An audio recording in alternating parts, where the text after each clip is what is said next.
نادر health clinic میں خوش آمدید۔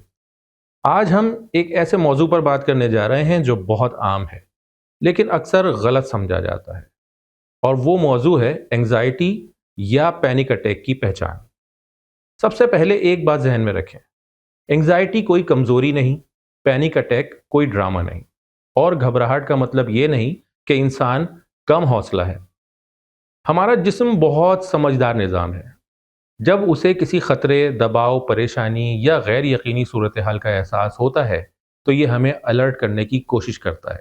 کبھی کبھی یہ الرٹ ہونا فائدہ مند ہوتا ہے، جیسے امتحان سے پہلے، کسی اہم ملاقات سے پہلے، سفر سے پہلے یا کسی بڑی ذمہ داری کے وقت۔ لیکن کبھی کبھی یہی الرٹ سسٹم بہت زیادہ سینسیٹیو ہو جاتا ہے، حساس ہو جاتا ہے، اور جسم ایسی حالت میں بھی خطرے کا سگنل دینے لگتا ہے جہاں اصل میں کوئی فوری خطرہ سرے سے موجود ہی نہیں ہوتا۔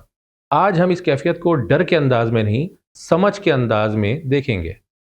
اس ویڈیو میں ہم بات کریں گے کہ اینگزائٹی کیا ہے، پینک اٹیک کیا ہے، دونوں میں فرق کیا ہے، جسم میں کون کون سی علامات آ سکتی ہیں، کون کون سی علامات عام طور پر پینک اٹیک سے ملتی جلتی ہوتی ہیں، اور کب آپ کو ڈاکٹر سے مشورہ لازمی کرنا چاہیے۔